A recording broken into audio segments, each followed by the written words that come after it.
నమస్కారం. అమృతం కార్యక్రమానికి స్వాగతం. కొందరు ఒక మాట అంటూ ఉంటారు, హెల్దీ లైఫ్ స్టైల్ లీడ్ చేయాలి అని చెప్పి. అసలు హెల్దీ లైఫ్ స్టైల్ అంటే ఏంటి? చక్కటి ఆహారం తీసుకోవడం, ఇదే హెల్దీ లైఫ్ స్టైల్ అని చాలా మంది అనుకుంటూ ఉంటారు. అది ముమ్మాటికి తప్పండి. చక్కగా సూపర్గా తినేసాము, ఇంటి ఫుడ్ తిన్నాము, చాలా ఆరోగ్యకరమైన ప్రోటీన్ షేకులు ఇవి తాగేసాము, ఓకే చక్కగా హ్యాపీగా ఉన్నాను, హెల్దీగా ఉన్నాను అనుకుంటే మాత్రం చాలా తప్పు. ఎందుకంటే మనకు ఇప్పుడు ఈ జనరేషన్లో ఒక వయసు వచ్చిన తర్వాత, అంటే మేబీ 30+ అనుకోని చెప్పొచ్చు, 30+ తర్వాత 100% ఎక్సర్సైజ్ అనేది చాలా అవసరం. ఎవరికైనా అవసరం అనుకోండి, కాకపోతే 30 నుంచి మాత్రం చాలా చాలా జాగ్రత్తగా మనం మెయింటైన్ చేసుకోవాలి. ఎందుకు అంటే అది తర్వాత రోజుల్లో మనకి ఇబ్బంది కాకుండా ఉంటుందన్నమాట. 30 ఏమైనా పెద్ద వయసా, ఏమైనా ముసలి వయసా అని అనుకుంటున్నారా? అలా కాదండి. 30 ఎందుకు అంటున్నాను అంటే, ఒక బేస్ టైం ఏదన్నా ఒక బార్డర్ లైన్ పెట్టుకుంటే మటుకు అక్కడి నుంచి మనం చాలా జాగ్రత్తగా మెయింటైన్ చేసుకుంటూ వెళ్తే మనకే మంచిది. సో ఎక్సర్సైజ్, మనం తీసుకునే ఆహారము, మనం పడుకునేటువంటి నిద్ర టైం, ఇది మన లైఫ్ స్టైల్ని చాలా బాగా డిఫైన్ చేస్తుంది. కాబట్టి ఇవన్నీ కలిపితేనే హెల్దీ లైఫ్ స్టైల్. ఇది మాత్రం తప్పకుండా ఆలోచించుకోవాలి. మరి ఆ హెల్దీ లైఫ్ స్టైల్లో చక్కటి ఆహారము, ఆరోగ్యకరమైన ఆహారం కూడా చాలా ఇంపార్టెంట్. కాబట్టి నేను తయారు చేయబోయే మొదటి వంట పేరు అరికల సగ్గుబియ్యం దోశ. మరి ముందుగా కావాల్సిన పదార్థాలు ఏంటో చూసేద్దాం. అరికెల సగ్గుబియ్యం దోశ తయారు చేసుకోవడానికి కావాల్సిన పదార్థాలు: నానబెట్టుకున్న అరికెలు 1 కప్పు, నానబెట్టుకున్న సగ్గుబియ్యం 1 కప్పు, పెరుగు 1/2 కప్పు, కొత్తిమీర కొద్దిగా, పచ్చిమిర్చి 3, అల్లం ముక్కలు కొద్దిగా, నూనె 3 టేబుల్ స్పూన్లు, ఉప్పు తగినంత, జీలకర్ర పొడి 1 టేబుల్ స్పూన్. అరికెల సగ్గుబియ్యం దోశ తయారు చేసుకోవడానికి కావాల్సిన పదార్థాలన్నీ కూడా రెడీగా ఉన్నాయి. అరికెలు ఆరోగ్యానికి చాలా మంచిదండి. అంటే బ్లడ్ తక్కువగా ఉన్న వాళ్లకు బ్లడ్ కౌంట్ని ఇంప్రూవ్ చేయడానికి, తర్వాత అదే రక్తహీనతతో ఇబ్బంది పడుతున్న వారికి రక్తాన్ని శుద్ధి చేయడానికి, మలబద్ధకానికి, డయాబెటీస్ ఉన్న వాళ్లకు, అలాగే మంచి నిద్ర కోరుకునే వాళ్లకు, రోగనిరోధక శక్తి పెంపొందించడానికి, ఇలా ఎన్నో రకాలుగా మనకు అరికెలు చాలా చాలా మంచివి. చిరుధాన్యాలు అన్నీ కూడా మంచివి అనుకోండి. అందులో అరికెలకు ఉన్నటువంటి విలువలు ఏంటి అంటే ఇవన్నమాట. అంతేకాకుండా ఇక్కడ మనం సగ్గుబియ్యం కూడా వాడుతున్నాం. సగ్గుబియ్యం అనగానే మనకు ఫస్ట్ గుర్తొచ్చేది ఏంటంటే హాయిగా ఉంటుంది, పొట్టకు చాలా ప్రశాంతంగా ఉంటుంది, జీర్ణాశయం మెరుగుపడుతుంది. ఇటువంటి మలబద్ధకం ఉన్నా కూడా సగ్గుబియ్యం తీసుకోవడం వల్ల చాలా వరకు అది కంట్రోల్ అవుతుంది. అలాగే మెదడుకు మేత అంటాం కదా, అలా మనకు బ్రెయిన్ డెవలప్మెంట్కి, అంటే బ్రెయిన్ని చాలా బాగా, అంటే అది దాన్ని ఎక్కడా కూడా మెమరీ లాస్ అవ్వకుండా మెమరీని స్ట్రాంగ్గా ఉంచడానికి చాలా బాగా హెల్ప్ చేస్తుంది. అంతేకాకుండా బ్లడ్ ప్రెషర్, బీపీని కూడా చాలా బాగా కంట్రోల్ చేస్తుంది. ఇంకా ఆ తర్వాత అందులో ఫైబరు, ఫోలేటు, పొటాషియం ఇవన్నీ చాలా అధికంగా ఉంటాయి. కాబట్టి ఓవరాల్గా హెల్త్కి చాలా మంచిది. మనం ఈరోజు మంచి ఎనర్జీతో కూడుకున్నటువంటి సగ్గుబియ్యాన్ని, అలాగే మంచి విలువలతో కూడుకున్నటువంటి అరికెలను ఉపయోగించి ఈరోజు దోశ తయారు చేయబోతున్నాం. ఇది మనకి ఇన్స్టెంట్గా కూడా మీరు పొద్దున చేసుకోవచ్చండి. అంటే ఉదయాన్నే 6 o'clock లేచిన తర్వాత 8 గంటలకు ఒకవేళ దోశ వేసుకోవాలి అనుకుంటే 2 గంటల పాటు సగ్గుబియ్యం నానబెట్టచ్చు. ఒక మర్నాడు రాత్రి అరికెలు నానబెట్టుకుంటే బెటర్. ఎందుకంటే చిరుధాన్యాలు కదండి, ఎక్కడా కూడా మనకి ఇబ్బంది కాకుండా, పొట్టలు ప్రాబ్లం కాకుండా ఉండాలి అంటే ఎప్పుడు కూడా నేను సజెస్ట్ చేసేది ఏంటి అంటే, ఈ మిల్లెట్స్ ముందు రోజు రాత్రి నానబెట్టుకుంటే బెటర్. అంతే, సగ్గుబియ్యం ఒక 2 గంటల పాటు నానబెట్టుకుంటే సరిపోతుంది. హాట్ వాటర్లో అయితే 1 hour కూడా సరిపోతుంది. మరి ఇలా చక్కగా అన్ని రెడీగా ఉన్నాయి. ఫస్ట్ మనం ఏం చేద్దామంటే, ఒక మిక్సింగ్ బౌల్ తీసుకుందాం. మిక్సింగ్ బౌల్లో ఇలా నానబెట్టుకున్నటువంటి అరికలు ఏవైతే ఉన్నాయో అవి తీసుకుందాం.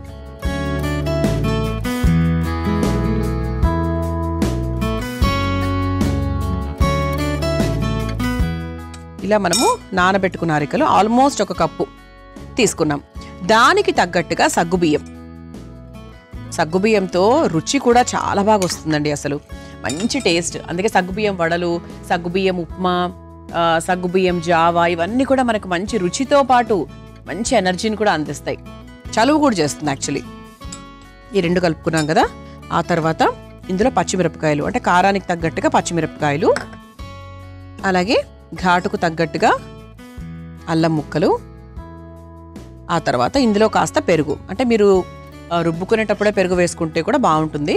ఇది ఇన్స్టెంట్గా చేసుకుంటున్నాం కాబట్టి పెరుగు కూడా మనం 100% వేయాలి. ఓకే, ఇప్పుడు దీన్ని చక్కగా రుబ్బేసుకొని, దోసపిండి కన్సిస్టెన్సీ అందరికీ తెలిసిందే కదా. సో నార్మల్గా కొంచెం జారుగా ఆ విధంగా మనం రుబ్బుకోవాలి. రుబ్బుకున్న తర్వాత ఇందులో ఏమేమి వేస్తున్నాను అనేది చెప్పేస్తా. ఇది చాలా చాలా సులభం అండి. 2 ఒకటి సగ్గుబియ్యం, ఇంకోటేమో అరికెలు, అంతే. ఇలా చక్కగా మనం ఇవన్నీ కూడా వేసేసుకున్నాం కాబట్టి ఇంకెందుకు ఆలస్యం, చక్కగా రుబ్బుకొని తీసుకొచ్చేస్తాను. ఆ తర్వాత దోశ ఎలా వేయాలో చెప్పేస్తాను. చూసారా, ఇలా చక్కగా సగ్గుబియ్యము అలాగే అరికెలు రుబ్బుకొని తీసుకొచ్చేసాను. కన్సిస్టెన్సీ చూద్దాం ఒకసారి. ఓకేనండి. ఇప్పుడు ఇందులో కాస్త ఉప్పు వేసేసుకుందాం. ఇంతవరకు మనం ఉప్పు వేసుకోలేదు కదా. ఇందులో కొంచెం ఉప్పు, అలాగే కాస్త జీలకర్ర పొడి. మనం ఏ పొళ్ళు వేసుకోలేదు ఇంతవరకు. కాస్త జీలకర్ర పొడి, అలాగే కొత్తిమీర. ఇందులో మీరు ఒకవేళ క్యారెట్ తురుములు ఇట్లాంటివన్నీ వేసుకోవాలి అంటే హ్యాపీగా వేసేసుకోవచ్చండి. ఇంక ఇవన్నీ ఇంకా మీ ఇష్టం అనమాట. ఓకే, సో పిండి రెడీగా ఉంది కాబట్టి ఇప్పుడు స్టవ్ వెలిగించేసుకుందాం.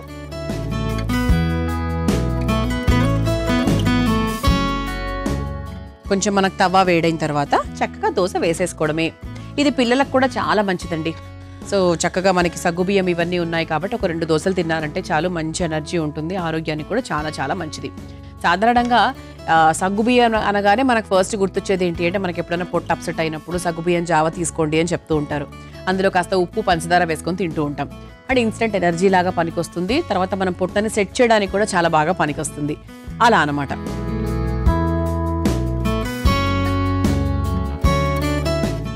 మనం కాస్త నూనె తీసుకుని కొంచెం ఇలా తవ్వ మీద వేసేసుకుంటే, మొదటి దోశ ఎప్పుడైనా కొంచెం ప్రాబ్లమేటిక్గా ఉంటుంది కదండి, అందరికీ జరిగే ఇబ్బంది ఇది. అందుకేంటి అంటే కొంతమంది ఉల్లిపాయ ముక్కను రాస్తూ ఉంటారు, కొంతమంది గ్రీజింగ్ చేసుకుంటూ ఉంటారు, కొందరు ఆ మొదటి దోశ పాడైతే దాన్ని పడేస్తూ ఉంటారు. ఈ 3 చేస్తూ ఉంటారు.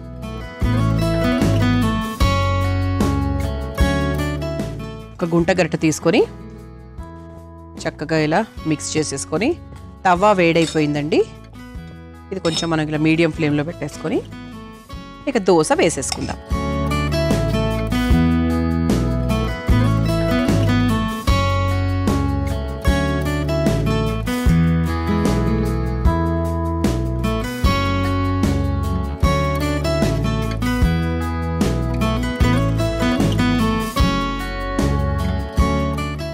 ఇందులో నెయ్యి లేదంటే నూనె మీ ఇష్టం. మీ ఇంట్లో ఏది రెడీగా ఉండి మీరు దేంతో కంఫర్టబుల్గా ఉంటే హ్యాపీగా దాంతో దోశ వేసేసుకోవచ్చు.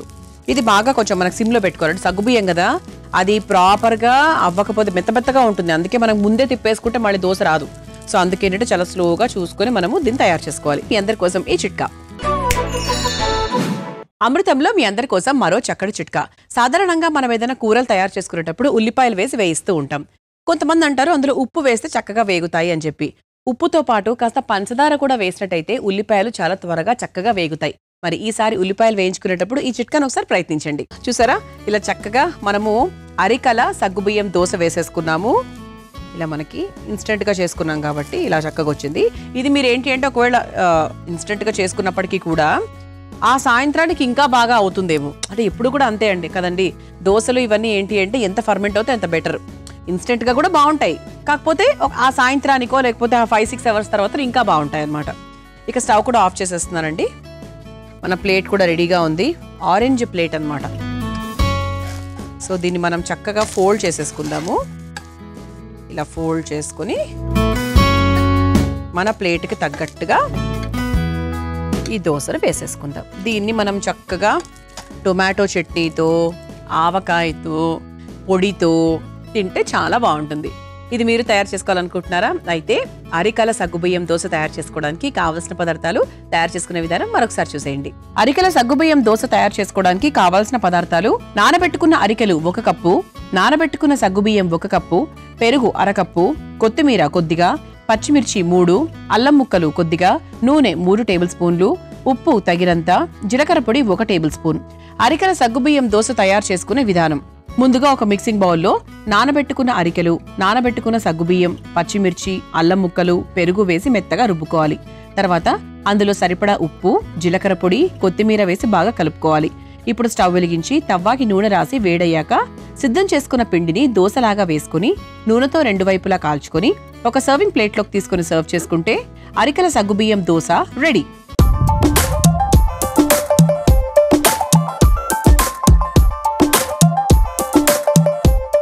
చూసారు కదా, అరికెల సగ్గుబియ్యం దోశ ఎంత సులభంగా తయారు చేసుకోవచ్చో. రుచి చూసి ఎలా ఉందో చెప్తాను. క్రిస్పీగా ఉందండి. ఇదిగోండి, ఇదంతా కూడా మనకు చక్కగా క్రిస్పీగా వచ్చింది.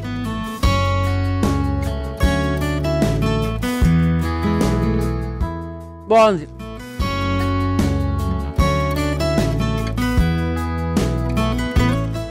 సగ్గుబియ్యం టేస్ట్ తెలుస్తుంది, అల్లం ముక్కల ఘాటు బాగా తెలుస్తుంది. బాగుందండి. నేను రెండు పచ్చిమిరపకాయలు వేసాను కాబట్టి పెద్ద కారం ఏం తెలియట్లేదు, కానీ ఘాటు మాత్రం చాలా బాగా తెలుస్తుంది. చాలా టేస్టీగా ఉందండి. టేస్ట్ విషయానికి వస్తే సగ్గుబియ్యంతో మీకు ఎప్పుడు కూడా టెన్షన్ లేదు, చాలా చాలా టేస్టీగా ఉంది.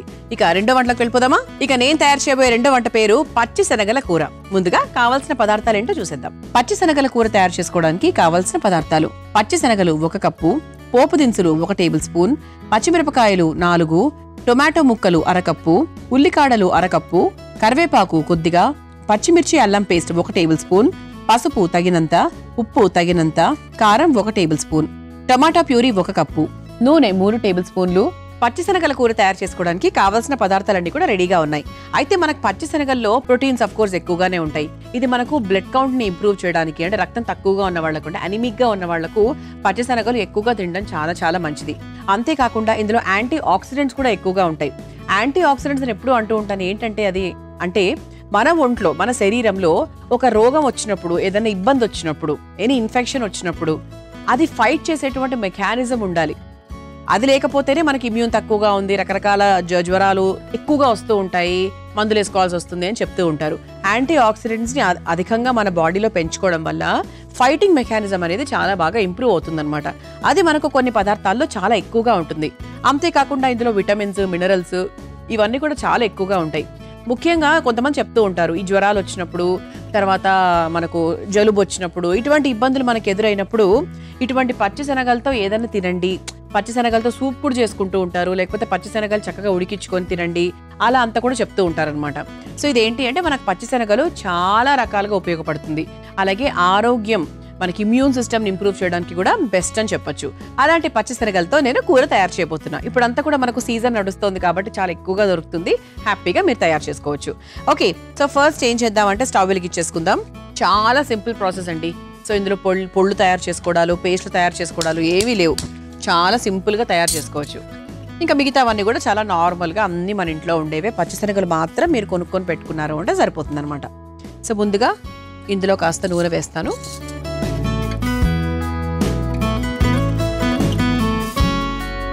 ఒక 2-3 స్పూన్ల నూనె.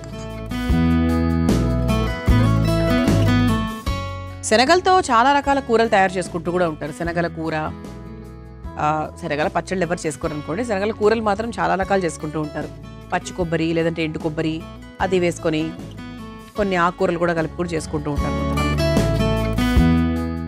ఆయిల్ కాస్త వేడెక్కిన తర్వాత పోపు దినుసులు ఇందులో అన్నీ ఉన్నాయండి. ఆవాలు, జీలకర్ర, శనగపప్పు ఇవన్నీ కూడా ఉన్నాయి. పోపు దినుసులు మనకు లైట్గా వేగిన తర్వాత కాస్త పసుపు,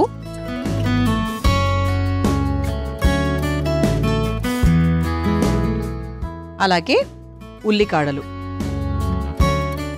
ఇది ఒకసారి వేయించేసుకుందాం. మీరు ఇంట్లో తయారు చేసుకునేటప్పుడు ఉల్లిపాయ ముక్కలు వేసుకుని కూడా మీరు హాయిగా తయారు చేసుకోవచ్చు. ఆ తర్వాత పచ్చిమిరపకాయలు, అలాగే అల్లం పచ్చిమిర్చి పేస్ట్, ఇది ఒకసారి వేయించుకోవాలి బాగా. పచ్చిమిరపకాయలు కూడా వేసాం కాబట్టి దానికి తగ్గట్టుగా చూసుకొని వేసుకోండి. మరీ ఓవర్గా ఘాటు లేకుండా, కారం లేకుండా చూసుకోండి. కొంతమంది చాలా ఎక్కువగా తీసుకుంటారండి కారం ఘాటు. సో అలాంటి వాళ్ళు ఇంకా టెన్షనే లేదు, ఒక 3-4 స్పూన్లు హ్యాపీగా దట్టించి వేయడమే. ఇది లైట్గా ఇలా వేగిన తర్వాత ఇది ఫస్ట్ మనం వేసుకోవాలండి, అంటే ఈ పచ్చిశనగలు బాగా వేగాలి. ఓకే, సో ముందుగానే ఇది వేసేసుకొని 1 కప్పు పచ్చిశనగలు వేసుకొని బాగా వేయించేసుకుందాం.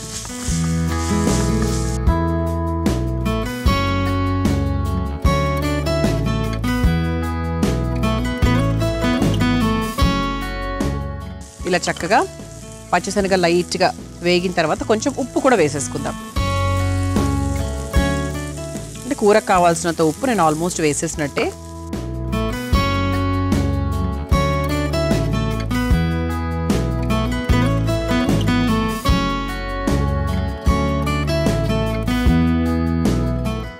ఆ తర్వాత మనం టొమాటో ప్యూరీ రెడీగా పెట్టేసుకున్నాము ముందే. సో టొమాటో ప్యూరీని వేసేసుకుందాం.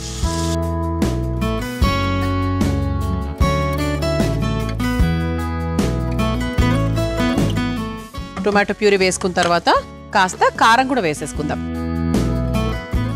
మనము అల్లం పచ్చిమిర్చి పేస్ట్ వేసాం, పచ్చిమిరపకాయలు వేసాం, కారం కూడా వేస్తున్నాం. అంటే దీని అర్థం ఏంటి అంటే ఈ పచ్చిశనగల కూర కొంచెం స్పైసీ కూర, కారంగా ఉండేటువంటి కూర.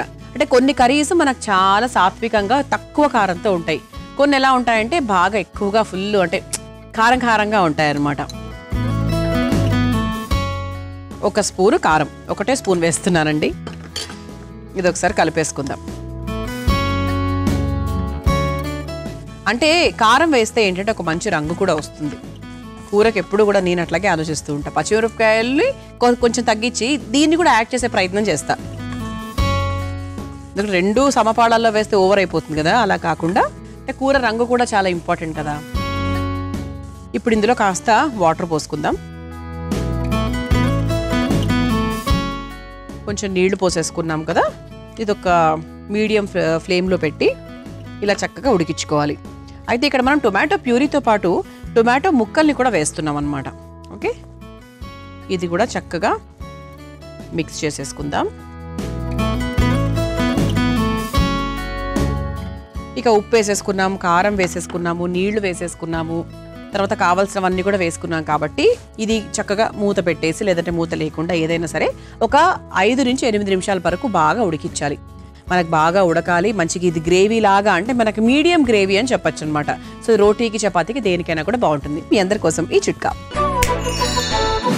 ఈరోజు బొప్పాయి ఉపయోగాల గురించి మాట్లాడుకుందాం.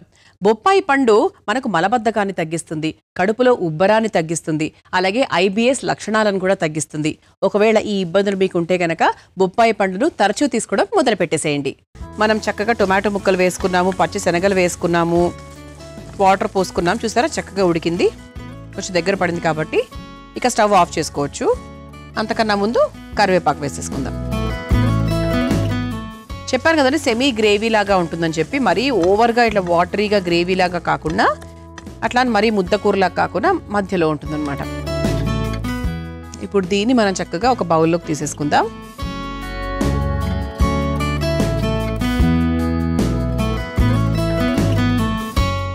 సో టొమాటో కాంబినేషన్తో ఏదైనా కూడా చాలా చాలా టేస్టీగా ఉంటుంది. అంటే అన్నిటికీ మనము ట్రై చేయొచ్చు. పులావ్లోకి బాగుంటుంది, రోటీలోకి బాగుంటుంది.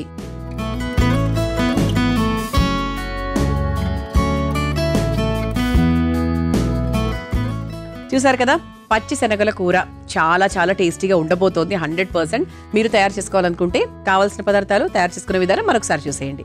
పచ్చి శనగల కూర తయారు చేసుకోవడానికి కావాల్సిన పదార్థాలు: పచ్చి శనగలు 1 కప్పు, పోపు దినుసులు 1 టేబుల్ స్పూన్, పచ్చిమిరపకాయలు 4, టొమాటో ముక్కలు 1/2 కప్పు, ఉల్లికాడలు 1/2 కప్పు, కరివేపాకు కొద్దిగా, పచ్చిమిర్చి అల్లం పేస్ట్ 1 టేబుల్ స్పూన్, పసుపు తగినంత, ఉప్పు తగినంత, కారం 1 టేబుల్ స్పూన్, టమాటా ప్యూరీ 1 కప్పు, నూనె 3 టేబుల్ స్పూన్లు. పచ్చి శనగల కూర తయారు చేసుకునే విధానం: ముందుగా స్టవ్ వెలిగించి బాండీలో నూనె వేసి వేడైన తర్వాత అందులో పోపు దినుసులు, పసుపు, ఉల్లికాడలు, పచ్చిమిర్చి, అల్లం పచ్చిమిర్చి పేస్ట్ వేసి వేయించుకోవాలి. తర్వాత అందులో పచ్చిశనగలు, సరిపడా ఉప్పు, టొమాటో ప్యూరీ, కారం వేసి కాస్త నీళ్లు పోసి టొమాటో ముక్కలు కూడా వేసి బాగా కలిపి కొద్దిసేపు మగ్గించుకోవాలి. చివరిగా కరివేపాకును వేసుకుని కలిపి ఒక సర్వింగ్ బౌల్లోకి తీసుకుని సర్వ్ చేసుకుంటే పచ్చి శనగల కూర రెడీ.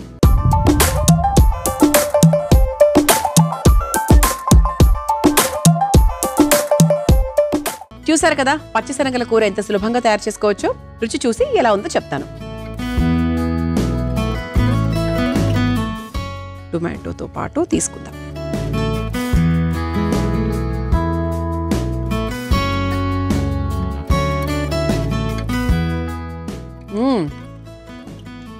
కారం బాగుందండి. చపాతీకి, రోటీకి, వీటికైతే బెస్ట్.